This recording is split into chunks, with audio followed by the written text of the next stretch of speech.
onde estaria você hoje, se não fosse um seguidor de nosso Senhor Jesus Cristo?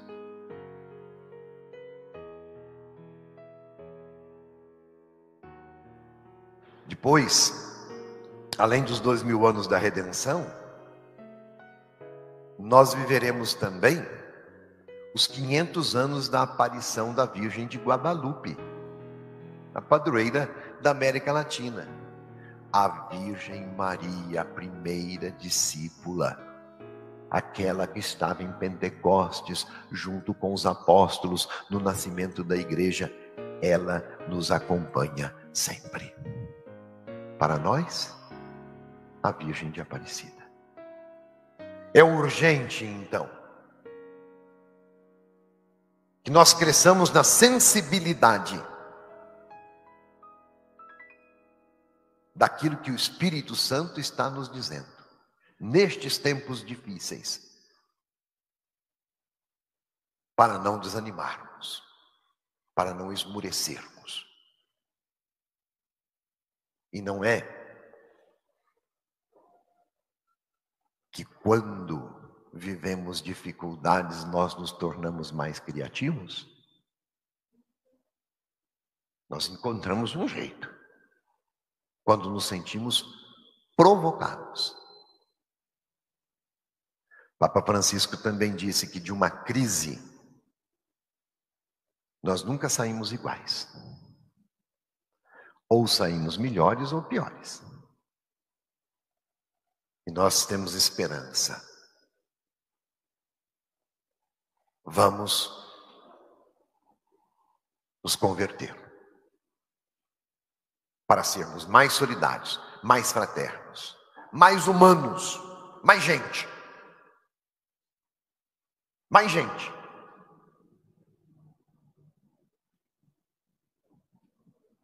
E eu costumo dizer que nós não venceremos pela força. Porque ninguém vence pela força. Não é a força dos exércitos que muda o mundo. Nem o poderio econômico. Nem a astúcia das ideologias.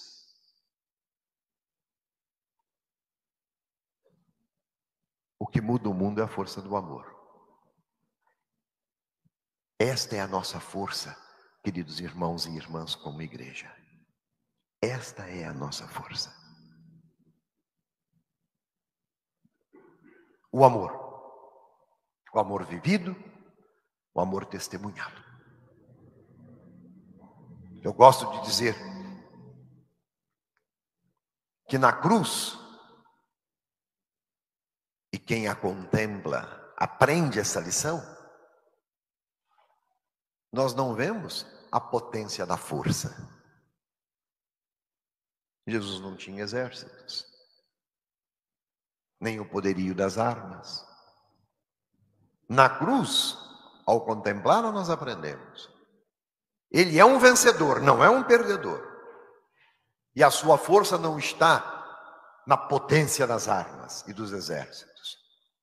Não é a potência da força, é a força da impotência. A força do amor. Ali ele se colocou então como servo, o servo dos servos, para nos ensinar. Empreendeu a própria vida para deixar de uma vez por todas esta lição ao mundo.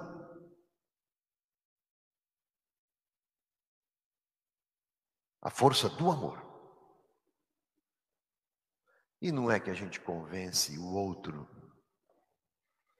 quando nós nos aproximamos do seu coração?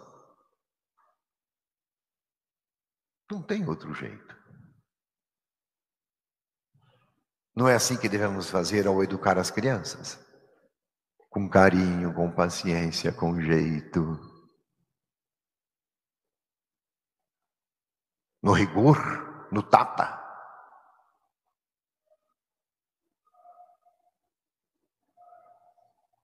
Não é assim que crescemos como comunidade? formada por pessoas tão diferentes. Se nós não tivermos misericórdia, nós excluímos. Mesmo aquele ou aquela que às vezes complica o caminhar da comunidade. Não precisa ser com amor, com misericórdia, com paciência. Não é assim que se vive o sonho do amor eterno entre duas pessoas que se prometem no matrimônio? Na força, não vai dar certo. Na paciência, é possível. Abre-se um espaço de possibilidade sempre, de recomeço sempre, de perdão sempre. Isso só é possível no amor.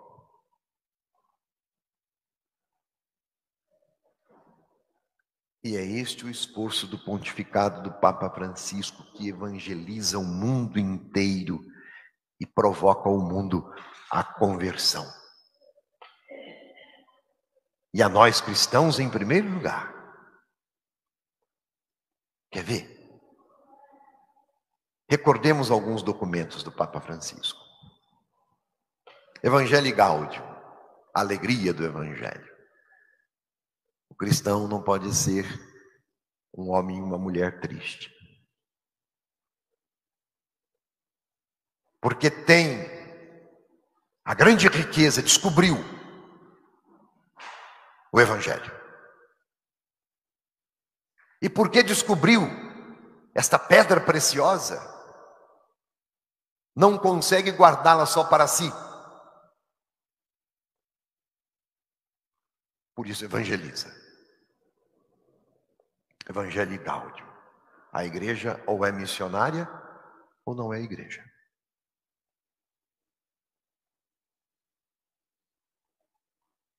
E esta intuição do Papa veio desde a Assembleia de Aparecida, a 5ª Assembleia Latino-Americana, quando se cunhou aquela expressão, discípulos missionários de nosso Senhor Jesus Cristo. É isso que identifica o cristão na igreja. Ou é cristão missionário ou não é cristão. Na igualdade de condições de todos os batizados, em que não é mais importante o Papa e o último que foi batizado. Todos estão em igual dignidade.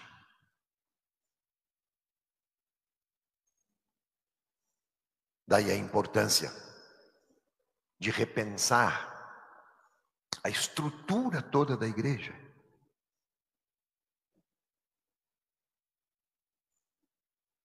Fala-se do ministério das mulheres.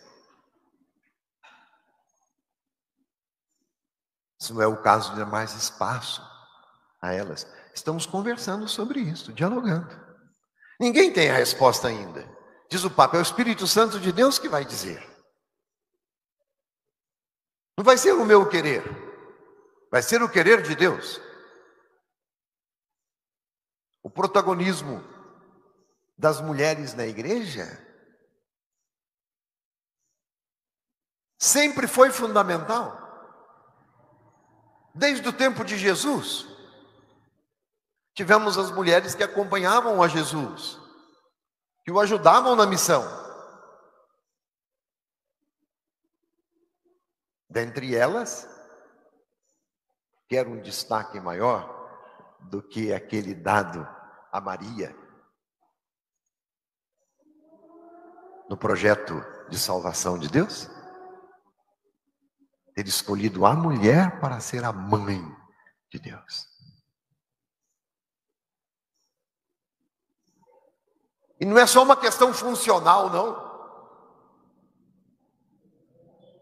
Maria ocupou o centro da evangelização quando estava com os apóstolos em Pentecostes. Ali estava com eles numa parceria bonita. E no plano de salvação de Deus, olhem as mulheres do Antigo Testamento antes de Maria. Raquel,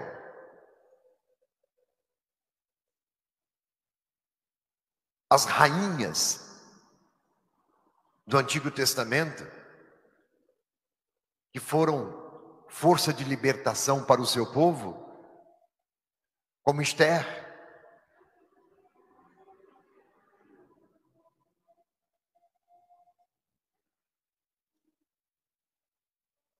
É, de fato, um renascer para a igreja,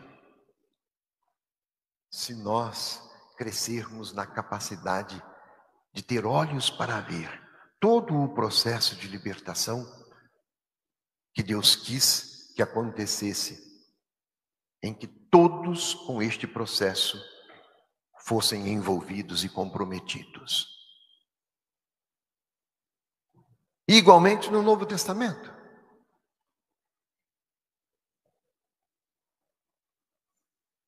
Pensemos na capacidade da comunidade em ser testemunho para o mundo, ao colocar tudo em comum. E os cristãos tinham tudo em comum e dividiam os seus bens com alegria. Que utopia, que sonho, que parece irrealizável. Mas não é este o caminho para a salvação do mundo de hoje? Crescermos na solidariedade. E nós vimos, nesse tempo de pandemia, como as comunidades cristãs se esmeraram em acudir aos mais necessitados. Não há dúvida com respeito a isso. Não há dúvida. Porém, há um passo mais decisivo a ser dado. Precisamos passar do assistencialismo à participação concreta em políticas estruturantes da sociedade. E nesse sentido, tanto a Assembleia Latino-Americana, como pelo jeito aquilo que está se encaminhando com o Sínodo dos Bispos, há um alerta. Os cristãos ainda estão vivendo muito o seu ser igreja da porta para dentro. Ainda não estão sendo luz o suficiente para iluminar as trevas. Sal, capaz de dar sabor, um sabor diferenciado para o mundo. Fermento, que faz nascer uma nova realidade, um novo céu e uma nova terra. Tudo indica que há um chamamento de atenção, porque acendeu uma luz de alerta. Se como cristãos vivermos a nossa fé de uma maneira intimista, voltada para dentro, nós não estaremos sendo a igreja de nosso Senhor Jesus Cristo. E pelo jeito que a Assembleia Latino-Americana colheu, escutando todo o continente, e aquilo que nós vamos colher, escutando o mundo inteiro no Sínodo dos Bispos, vai se encaminhar nessa direção. Precisamos ser testemunhos convincentes no mundo de hoje. Isso tem que tocar a todos nós. Os ministros ordenados e todos os fiéis leigos, homens e mulheres, crianças e jovens, idosos, família.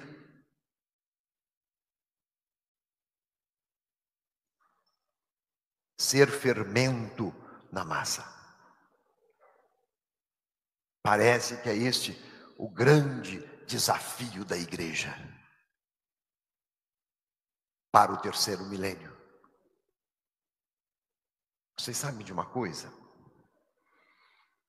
Quando a igreja nasceu, após a ressurreição de nosso Senhor Jesus Cristo, e a vinda de Pentecostes, ali é o nascimento da igreja, o cristão empenhava a própria vida para se dizer da escola de nosso Senhor Jesus Cristo. Custava a vida. Porque o império romano à época e as autoridades entendiam que aquele grupo de cristãos, que eles eram revolucionários e não tinham nenhuma intenção de adorar o imperador como Deus. Assim era a mentalidade da época. Dedicando-se a Jesus, que se apresentou como o rei, ora, isto era uma afronta ao império. Então, ser cristão era ser perseguido, custava a vida. Nós sabemos disso. Quantos foram os cristãos que foram martirizados para não renunciarem à sua fé? Então, a fé empenhava a vida. O número de cristãos era pequenininho.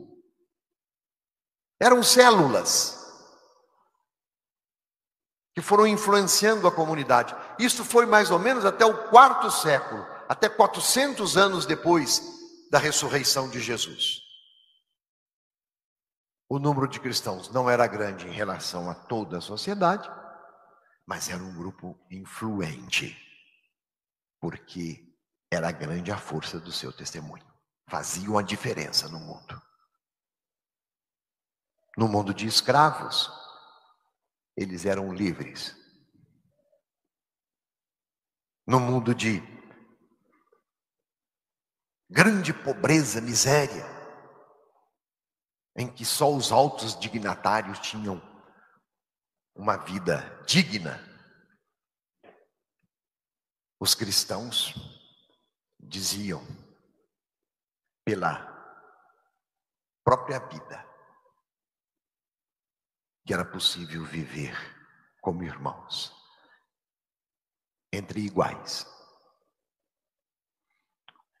Quando no 4º século o imperador se converte e se torna cristão, então inverteu. Não era mais contra a lei ser cristão, passou a ser legal. Porque todo aquele que professasse a fé do imperador estava bem na fita. Aí começou uma mudança. O número de cristãos aumentou barbaramente. Interessava ser cristão para estar em sintonia com o poder. Resultado, aumentou o número, diminuiu a fidelidade. Porque já não mais se era cristão por opção, por decisão pessoal, mas por conveniência, porque me interessava.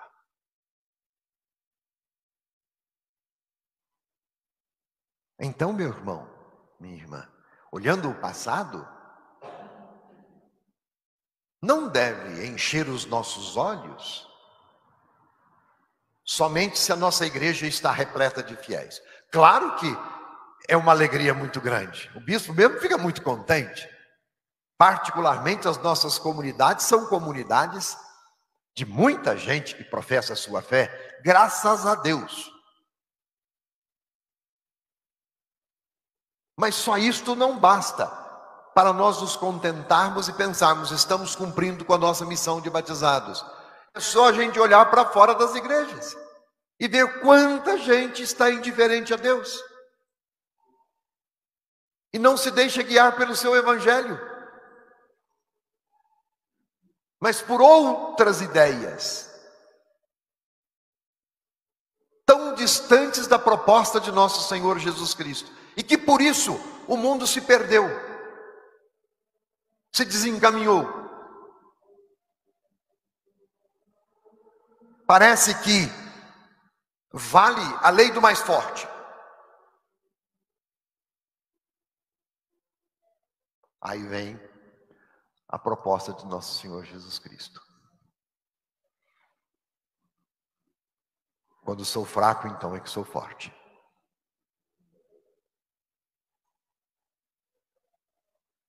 É a força do amor que converte, que muda a pessoa, o coração da pessoa em coração de carnes, tem um coração de pedra e converte o mundo.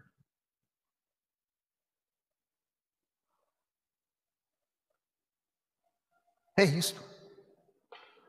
É preciso que voltemos às origens para vivermos com fidelidade e com verdade a nossa fé, sem nos distanciarmos daquilo que nosso Senhor Jesus Cristo, que é o nosso Rei e Senhor, nos deixou como regra de vida. É o chamamento que está sendo feito pelo Papa Francisco. Recordemos, além do Evangelho Gáudio, recordemos a Laudato Si sobre o meio ambiente. Ora, é simples. Queremos viver em igualdade de condições? Então precisamos pensar a humanidade como um todo em relação a todo o criado. Daí a responsabilidade nossa de preservar o mundo como uma casa comum. Uma simples expressão, mas de tanto significado. O mundo é uma casa comum. E dependemos do mundo inteiro, de todo o criado. Todos nós formamos um todo com toda a criação. Eu não posso pensar a criação como espaço de dominação e de aproveitamento simplesmente. Porque a natureza é um bem finito. No meu compromisso de cristão, eu preciso me comprometer com esta verdade. Porque tem consequências sérias. O consumismo exacerbado,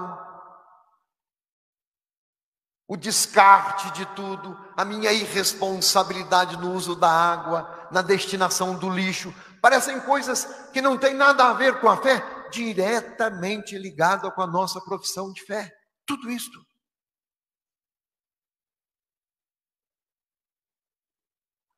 Cuidar do mundo como o palco que Deus criou para nós vivermos o drama da vida.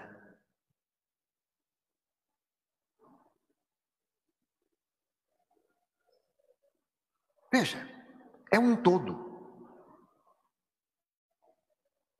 que nos provoca. Pensemos além da Laudato Si, que é um chamamento de atenção à importância de cuidar da natureza como parte nossa, da nossa vida. Pensemos também a Fratelli Tutti, um último documento que o Papa nos deixou, que é a doutrina social da Igreja, do Papa Francisco, em que justamente ele clama para que nós cresçamos na capacidade de encontrar, de escutar, de valorizar o outro, de não descartar o diferente. Ele cunhou uma expressão que é muito importante, a amizade social.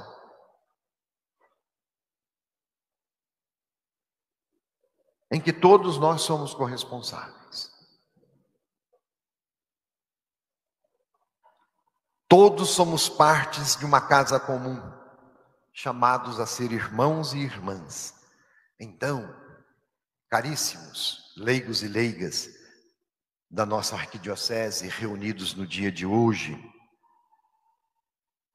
para justamente celebrarmos o nosso batismo, para celebrarmos a nós mesmos como membros da Igreja de nosso Senhor Jesus Cristo. Tudo está interligado. A humanidade, a criação, tudo numa sadia interdependência. Cresçamos então nessa perspectiva do cuidado do outro e da natureza, com responsabilidade com a criação e com as pessoas, para tornar a vida possível, abundante, feliz. E vamos seguir caminhando. Estamos passando por momentos difíceis, sem sombra de dúvidas. Vivemos, conforme aquele filósofo Zygmunt Bauman diz, vivemos uma sociedade líquida, em que tudo parece que se conforma à vontade minha, ao meu querer. E isso é um grande perigo, porque é reflexo de um grande egoísmo. Porque, nesse sentido, se é sempre segundo o meu querer, vai imperar sempre o individualismo. E a indiferença em relação ao outro que não pensa como eu penso. Então, rompamos com esse mecanismo diabólico do cada um por si e Deus para todos. E isto está entregue às nossas mãos, a todos nós. Também vivemos, segundo o mesmo filósofo, Zygmunt Bauman, um sentimento oceânico. E é uma figura interessante. Imagine-se no alto mar, e você olhando ao redor e vendo somente água, numa imensidão. Parece que não tem mais segurança. O porto está muito distante. Dá um sentimento de desespero, de solidão. É preciso vencer, então, esse sentimento oceânico, vivendo concretamente nas pequenas comunidades, mantendo as nossas pastorais de uma maneira eficiente. Animando os movimentos da igreja, esmerando-nos nos serviços que nos são pedidos, gestos concretos de amor. Cresçamos na proximidade com os miseráveis, os marginalizados. Vamos ao encontro das periferias existenciais. Quanta gente está vivendo na solidão. Teologia do cuidado? Cuidado. Teologia do encontro? Não é encontrar só aquele que nos dá prazer. O prazer vai ser do encontro. É esta a perspectiva sinodal que nós estamos vivendo ao nos prepararmos para o sínodo dos bispos, porque aponta para uma igreja fermento no mundo, a igreja de nosso Senhor Jesus Cristo.